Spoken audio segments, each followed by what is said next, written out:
ನಮಸ್ಕಾರ. ಸದಾನಂದ ಬಾಮ್ನಿ ಯೂಟ್ಯೂಬ್ ವಾಹಿನಿಗೆ ಸ್ವಾಗತ. ಸರ್ಕಾರಿ ವಸತಿ ಶಾಲೆಗಳಲ್ಲಿ ಪ್ರವೇಶಕ್ಕಾಗಿ ನೂಕುನುಗ್ಗಲು ಉಂಟಾಗಿದೆ. ಪ್ರತಿ ವರ್ಷ ಇದೇ ಸಮಸ್ಯೆ.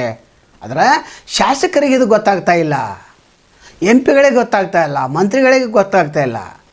ಪ್ರತಿ ವರ್ಷ ಪಾಲಕರು ಈ ಸಮಸ್ಯೆಯನ್ನು ಎದುರಿಸ್ತಾ ಇದ್ದಾರೆ. ಜಿಲ್ಲೆಯಲ್ಲಿ ಈ ವರ್ಷ 20,000ಕ್ಕೂ ಹೆಚ್ಚು ಅರ್ಜಿಗಳು ಬಂದಿವೆ. ಆದರೆ ಸೀಟ್ ಇರೋದು 4,000ರಿಂದ 5,000. ಹಾಗಾದರೆ 15,000 16,000 ವಿದ್ಯಾರ್ಥಿಗಳು ಪ್ರವೇಶಕ್ಕೆ ವಂಚಿತರಾಗಿದ್ದಾರೆ. ಆದರೆ ಸರ್ಕಾರ ಏನು ಹೇಳ್ತದೆ, ಮಂತ್ರಿಮಂಡಲದ ಸಭೆಯಲ್ಲಿ ಏನೋ ಒಂದು ನಿರ್ಣಯ ಕೈಗೊಳ್ಳಲಾಗಿದೆ ಅಂತಂದರೆ, ಯಾರು ಅರ್ಜಿ ಸಲ್ಲಿಸಿದ್ದಾರೆ ಅವರಿಗೆಲ್ಲರಿಗೆ ನೀವು ಕೊಡಬೇಕು ಅಂತಿದೆ. ಆದರೆ ಇಲ್ಲಿ ವಸತಿ ಸಮಸ್ಯೆ ಇದೆ. ಬಾಡಿಗೆ ಕಟ್ಟಡದಲ್ಲಿ ನೀವು ಬಾಡಿಗೆ ಕಟ್ಟಡವನ್ನು ಪಡೆದು ನೀವು ಪ್ರವೇಶ ಕೊಡುವಂಥ ಸರ್ಕಾರ ಹೇಳಿದ್ರು ಕೂಡ ಆ ವ್ಯವಸ್ಥೆ ಜಿಲ್ಲೆಯಲ್ಲಿ ಆಗೇ ಇಲ್ಲ.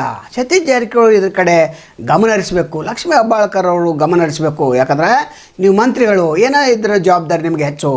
ನಂತರ ಶಾಸಕರು ಕೂಡ ನಮ್ಮ ಕ್ಷೇತ್ರದಲ್ಲಿ ಕೆಲವೊಂದು ವಸತಿ ಶಾಲೆಗಳನ್ನು ಪ್ರತಿ ವರ್ಷ ನೀವು ತರಲೇಬೇಕು. ಕೇಂದ್ರ ಸರ್ಕಾರದ ಯೋಜನೆಗಳು ಕೂಡ ಇವೆ. ನವೋದಯ ಸ್ಕೂಲ ಅದು ಕೇಂದ್ರ ಸರ್ಕಾರಕ್ಕೆ ಸುಪರ್ದಿ ಬರ್ತದೆ.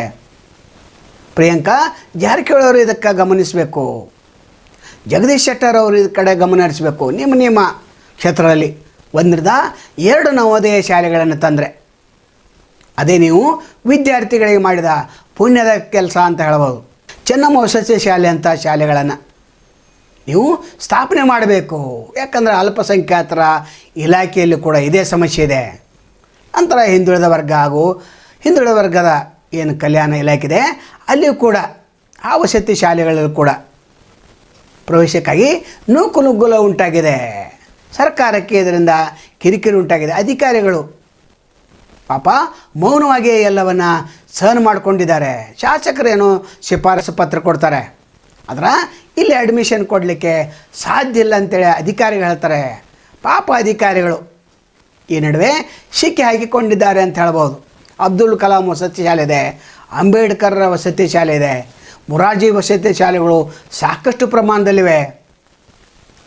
ಆದರೆ ಹೇಳಿಕೊಳ್ಳುವಂಥ ಒಂದು ಏನು ವ್ಯವಸ್ಥೆ ಇದೆ ಇಲ್ಲಿ ಸರಿಯಾಗಿ ಇಲ್ಲವೇ ಇಲ್ಲ. ಅಂದರೆ ಪ್ರವೇಶಾತಿ ಸಿಗ್ತಾ ಇಲ್ಲ. ಪ್ರತಿ ವರ್ಷ ಈ ಸಮಸ್ಯೆಯನ್ನು ಬಗೆಹರಿಸಲಿಕ್ಕೆ ಶಾಸಕರು ಯಾವುದೇ ಒಂದು ಪ್ರಯತ್ನವನ್ನು ಮಾಡಿಲ್ಲ ಅಂತ ಹೇಳ್ಬೋದು. ಹಿಂದಿನ ಸರ್ಕಾರದಲ್ಲಿ ಕೂಡ ಇದೇ ಸಮಸ್ಯೆ ಆಗಿತ್ತು. ಪ್ರತಿ ವರ್ಷ ಇಲ್ಲಿನ ಏನು ಜಿಲ್ಲಾ ಅಧಿಕಾರಿಗಳಿದ್ದಾರೆ, ನಂತರ ಏನು ಜಂಟಿ ನಿರ್ದೇಶಕರಿದ್ದಾರೆ, ಇವರು ಕೂಡ ಪ್ರಯತ್ನವನ್ನು ಮಾಡ್ತಾರೆ. ಆದರೆ ಸರ್ಕಾರ ಇದಕ್ಕೆ ಹೆಚ್ಚು ಅನುದಾನವನ್ನು ಬಿಡುಗಡೆ ಮಾಡದೇ ಇರೋದರಿಂದ ಇದು ತೊಂದರೆಯಾಗಿದೆ ಅಂತ ಹೇಳ್ಬೋದು. ಇದ್ದಂಥ ಹಾಸ್ಟೆಲ್ಗಳನ್ನೇ ಸರಿಯಾಗಿ ನಡೆಸಿಕೊಂಡು ಹೋಗಲಿಕ್ಕೆ ಅಧಿಕಾರಿಗಳು ಪರದಾಡ್ತಾ ಇದ್ದಾರೆ. ಹೆಚ್ಚು ಅನುದಾನ ಕೊಟ್ಟರೆ ಇಲ್ಲಿ ವಿದ್ಯಾರ್ಥಿಗಳು ಕೂಡ ಅನುಕೂಲ ಆಗ್ತದೆ. ಇನ್ನು ವಾರ್ಡರ್ಗಳು, ಪ್ರಿನ್ಸಿಪಾಲ್ಗಳು ಅವರು ಕೂಡ ಅನೇಕ ಸಮಸ್ಯೆಗಳನ್ನು ಎದುರಿಸ್ತಾ ಇದ್ದಾರೆ. ಈ ಎಲ್ಲ ಸಮಸ್ಯೆಗಳನ್ನು ಕೂಲಂಕಷವಾಗಿ ಜಿಲ್ಲಾ ಉಸ್ತುವಾರಿ ಮಂತ್ರಿಗಳು ಪರಿಶೀಲನೆ ಮಾಡಬೇಕು. ಯಾಕಂದ್ರೆ ಅವ್ರದ್ದು ಒಂದು ದೊಡ್ಡ ಜವಾಬ್ದಾರಿ ಇದೆ. ಇವರು ಕೂಡ ಈ ವರ್ಷ ಒಂದು ವಸತಿ ಶಾಲೆಯನ್ನು ತಮ್ಮ ಏರಿಯಾದಲ್ಲಿ ತಂದಿದ್ದಾರೆ. ಲಕ್ಷ್ಮೀ ಹೆಬ್ಬಾಳ್ಕರ್ ಕೂಡ ತಮ್ಮ ಒಂದು ಬೆಳಗಾವಿ ಗ್ರಾಮೀಣದಲ್ಲಿ ಒಂದು ವಸತಿ ಶಾಲೆಯನ್ನು ತಂದಿದ್ದಾರೆ. ಆದರೆ ಉಳಿದ ಶಾಸಕರ ಗತಿ ಏನು? ಶಾಸಕರೇನು ಶಿಫಾರಸು ಲೆಟ್ರ್ ಕೊಡ್ತಾರೆ, ಸಿಗಲಿಲ್ಲ ಅಂತಂದರೆ ಶಾಸಕರ ಹೆಸರು ಕೂಡ ಇಲ್ಲಿ ಕೆಡ್ತಾ ಇದೆ. ಒಟ್ಟಾರೆ ವಿದ್ಯಾರ್ಥಿಗಳ ಹಿತದೃಷ್ಟಿಯಿಂದ ಸರ್ಕಾರ ಯೋಗ್ಯ ಕ್ರಮ ಕೈಗೊಳ್ಳಬೇಕು.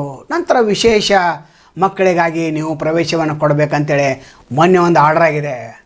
ಅಂದರೆ ಅಲೆಮಾರಿ ಜನಾಂಗದ ಮಕ್ಕಳಿಗೆ, ನಂತರ ಅಬಲಿಯರಿಗೆ, ನಿರ್ಗತಿಕರಿಗೆ ಕೊಡಬೇಕಂತಿದೆ. ಆದರೆ ಈ ವಿದ್ಯಾರ್ಥಿಗಳು ಕೂಡ ಸಿಗ್ತಾ ಇಲ್ಲ.